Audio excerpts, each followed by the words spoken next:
Easy study पुर में आपका स्वागत है स्टूडेंट। कल की क्लास में हमने सीखा था दिन निकालना।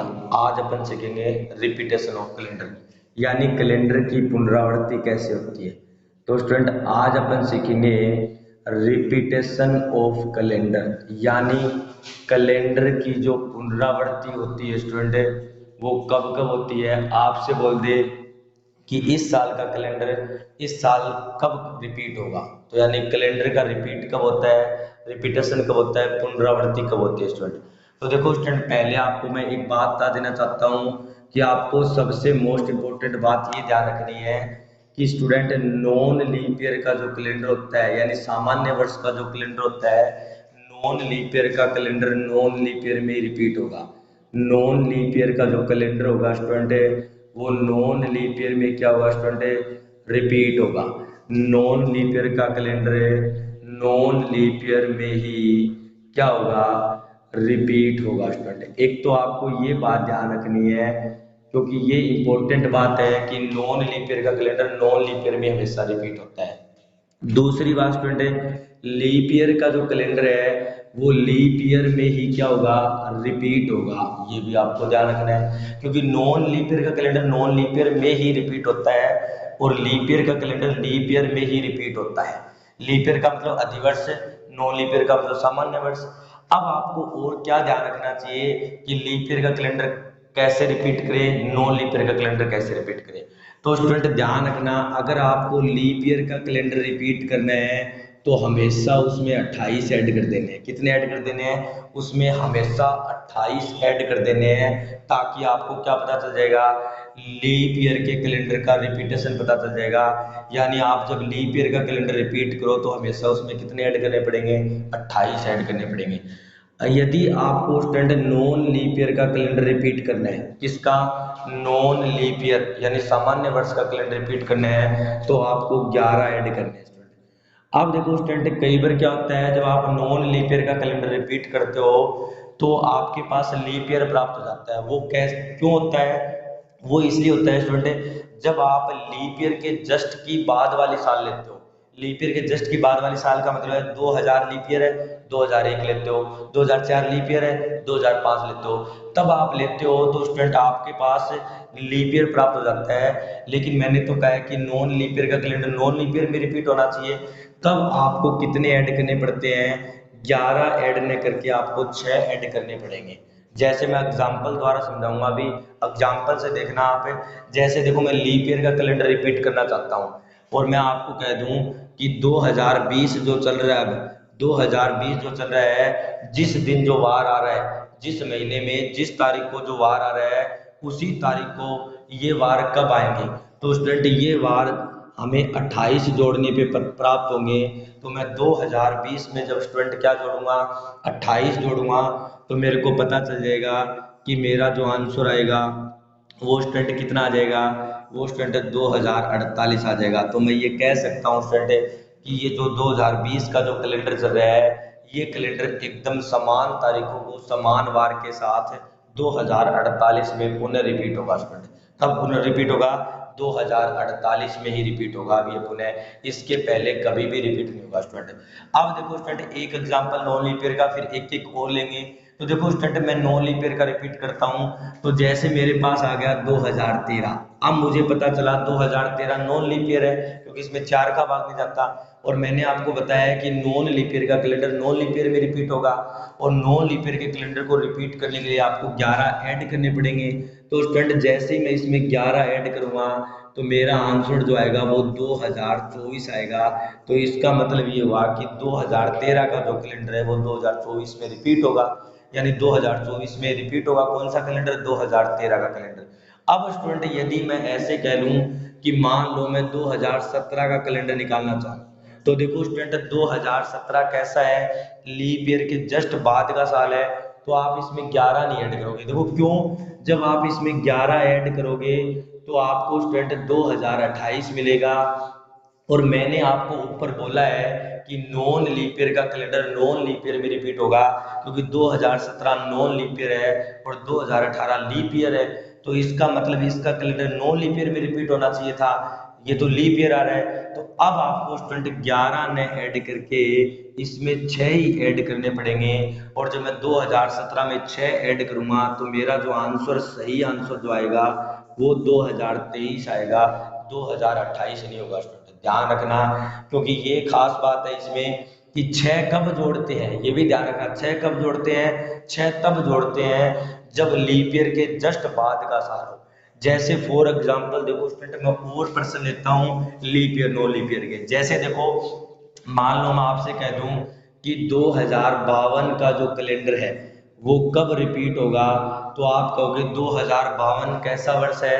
2052 तो कैसा वर्ष है? लीप वर्ष है। और लीप वर्ष का रिपीट करने के लिए कितने ऐड करने पड़ते हैं? 28 ऐड करने पड़ते हैं। और जब आप 28 ऐड करोगे तो ये स्टूडेंट कितना आ जाएगा? ये स्टूडेंट आ जाएगा 2080। तो आप कहोगे 2080 में क्या होगा? रिपीट होगा। कौन सा कैलेंडर? 2052 का आएगा, फिर पुनः 2080 में रिपीट होगा। तो देखो लीप ईयर का ध्यान रखना। अब नॉन लीप ईयर, जैसे मान लो स्टूडेंट मैं आपसे कह दूं 1857 का कैलेंडर किस कैलेंडर के समान था? 1957 का कैलेंडर किस कैलेंडर के समान था? तो देखो स्टूडेंट 1957, पहले तो ये देखोगे कि नॉन लीप ईयर है। देखो आप जब इसमें भाग देते हो 4 का तो नहीं जाएगा, तो जब आप इसमें भाग दे रहे हो 4 का नहीं जा रहा है तो आप कितने ऐड कर रहे हो? 11 ऐड करोगे। और जैसे आपने 11 ऐड किए तो आपने पाए 1968। अब स्टूडेंट मैंने देखा कि 1968 तो एक कैसा वर्ष है? 1968 तो एक लीप वर्ष है। तो मैंने पता किया कि नॉन लीप ईयर का कैलेंडर तो नॉन लीप ईयर में रिपीट होता है, लेकिन ये तो लीप में हो गया। तो अब स्टूडेंट आपको कितने ऐड करने हैं? अब आपको 6 ही ऐड करने थे। तो आप 6 ऐड करोगे तो ये 1963 आएगा स्टूडेंट। तो इसका जो सही आंसर है वो 1963 है। तो देखो स्टूडेंट, आपने पता किया कि जस्ट बाद वाला साल, लीप ईयर के जस्ट बाद वाला जो साल होता है ना, उसमें हमें 6 ऐड करने पड़ते हैं, और बाकी हमें क्या ऐड करने पड़ते हैं? 11 ही ऐड करने पड़ते हैं। जैसे 1958 होता तो 11 ही ऐड करता, 1959 होता तो भी 11 ही ऐड करता, लेकिन 1960 कैसा है? लीप ईयर है तो 28 ऐड करता। तो इस प्रकार अपन क्या कर सकते हैं? रिपीटेशन ऑफ कैलेंडर कर सकते हैं, यानी कैलेंडर की पुनरावृत्ति अच्छे से कर सकते हैं कि किस साल का कैलेंडर किस साल की क्या होगा? समान होगा। देखो स्टूडेंट, इस प्रकार आप इन प्रश्नों को क्या कर सकते हो? आसानी से कर सकते हो। एक नेक्स्ट टाइप का प्रश्न आता है स्टूडेंट, वो और बता देता हूँ मैं आपको किस प्रकार का प्रश्न आता है। जैसे स्टूडेंट आपके पास एक प्रश्न आता है, जैसे इस प्रकार का क्वेश्चन भी आ जाता है कैलेंडर में, आपसे बोले कि आज से 2 दिन बाद, आज से 2 दिन बाद मंगलवार है। आज से 2 दिन बाद मंगलवार है, लेकिन आपको आज का वार नहीं बताया। आज से 2 दिन बाद क्या है? मंगलवार है। आपसे पूछ ले कि आज के 3 दिन पहले, आज के 3 दिन पहले, 3 दिन पहले कौन सा वार था? तो देखो स्टूडेंट, इस प्रकार का भी प्रश्न पूछ लिया जाता है, कौन सा वार था। तो देखो स्टूडेंट, आपसे बोल रहे हैं कि आज के 2 दिन बाद मंगलवार है, आज के 3 दिन पहले वार कौन सा था। तो देखो स्टूडेंट, इस प्रकार का प्रश्न करने के लिए आप क्या लिखोगे? सबसे पहले आप ये लिखोगे कि मान लो ये आज था, आपको नहीं पता कि आज कौन सा वार, अभी तक नहीं पता, आपको तो सिर्फ इतना पता है कि आज के 2 दिन बाद मंगलवार था। तो आप क्या लिखोगे? आज नहीं पता तो मैं क्या लिखूंगा? ये 1 और ये 2। इस दिन हमें दिया गया है कि ये वार कौन सा था? मंगलवार था। आपसे बोल रहा है आज के 3 दिन पहले, यानी 1, 2, 3, इस दिन आपको वार पूछ रहा है। तो आप क्या करोगे स्टूडेंट? ये मंगलवार था, ये सोमवार था, आज रविवार है, उससे पहले वाले दिन शनिवार, शुक्रवार, तो आपका आंसर क्या आ जाएगा? गुरुवार। तो इस प्रकार का भी प्रश्न पूछ लिया जाता है। अब देखो स्टूडेंट, इसमें आपको थोड़ी मेहनत करनी पड़ रही है, लेकिन मैं आपको ट्रिक बताता हूँ डायरेक्ट इस प्रश्न की किस प्रकार होता है। तो देखो स्टूडेंट, इस प्रकार के प्रश्नों को हल करने के लिए आपको जैसे बोले वैसे लिख दो। जैसे आपको हो रहा है आज से 2 दिन बाद मंगलवार है, तो देखो आप सबसे पहले ट्रिक बता रहा हूँ डायरेक्ट, ये आज है, आज के 2 दिन बाद तो आप कहोगे +2, 2 दिन बाद तो +2 लिख लो। फिर बोल रहे हैं आज के 3 दिन पहले, तो -3 लिख लो। और जैसे आप -3 लिखोगे तो इन दोनों वैल्यूज को आप क्या कर दो? ऐड कर दो। और जब दोनों वैल्यू को ऐड करूंगा तो 5 आएगा। तो ये 5 क्या है? ये 5 शेषफल है। तो आप क्या करोगे? मंगलवार में 5 जोड़ दो, या तो आप मंगलवार में क्या ऐड कर दो? 5 ऐड कर दो, या फिर आप मंगलवार में क्या है घटा दो, -2 घटा दो, सॉरी 5 घटाना है क्योंकि पहले का बार पूछ रहा है। या तो आप मंगलवार में 5 घटा दो या फिर आप मंगलवार में 2 जोड़ दो, बात बराबर है स्टूडेंट, क्योंकि ये रिमाइंडर आया है, ये शेषफल कहलाता है। तो आप देखो मंगलवार में 5 घटाऊं या फिर मैं मंगलवार में 2 ऐड करूं तो मेरा वार कौन सा आएगा, गुरुवार ही आएगा स्टूडेंट। कौन सा वार आएगा, गुरुवार ही आएगा। तो इस ट्रिक से आप आसानी से कर सकते हो। अगर इस उलझन से आप फंसे हुए हो कि कैसे पता करेंगे 2 दिन बाद, जैसे देखो स्टूडेंट एक लास्ट प्रश्न लेता हूं। जैसे मान लो आपको बोल दे कि आज से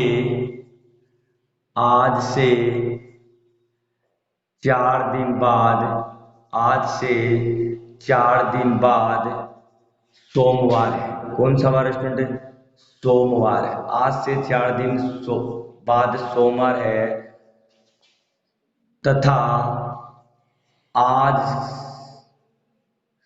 से बीते कल, आज से बीते कल यानी जो बीत गया, बीते कल से 3 दिन पहले, 3 दिन पहले कौन सा वार था। अब देखो स्टूडेंट साथ में बीतता हुआ कल भी दे दिया, कौन सा वार था, बीते कल से 3 दिन पहले। तो ये विशेष करके ध्यान रखना स्टूडेंट। देखो आपको हो रहा है आज से 4 दिन बाद, तो सबसे पहले आप लिखोगे कि ये क्या है, आज है, ये क्या है, आज के 4 दिन बाद, तो +4 करोगे। फिर आपसे बोल रहा है बीते कल, अब देखो जो कल बीत गया उसके लिए -1 करोगे पहले तो। फिर कह रहा है बीते कल से 3 दिन और पहले, तो 3 और माइनस करोगे। और अब जब आप इन सबको ऐड करोगे स्टूडेंट तो कितना आएगा, 8 आएगा। अब बड़ी संख्या है 8, तो इसमें किसका भाग दोगे स्टूडेंट, 7 का क्या दोगे, भाग दोगे। और जब 7 का भाग दोगे तो रिमाइंडर कितना आएगा, 1। और पहले का वार पूछ रहा है, बाद का पूछता तो मैं जोड़ता, अब पहले का वार पूछ रहा है तो मैं सोमवार में कितना ऐड कर दूंगा स्टूडेंट, सोमवार में मैं 1 ऐड कर दूंगा। और सॉरी -1 करूंगा क्योंकि पहले का वार पूछ रहा है, तो सोमवार में -1 करूंगा तो वार कौन सा आ जाएगा स्टूडेंट, रविवार आपका क्या आ जाएगा, सही आंसर आ जाएगा। तो इस प्रकार इन प्रश्नों को आप आसानी से स्टूडेंट क्या कर सकते हो, हल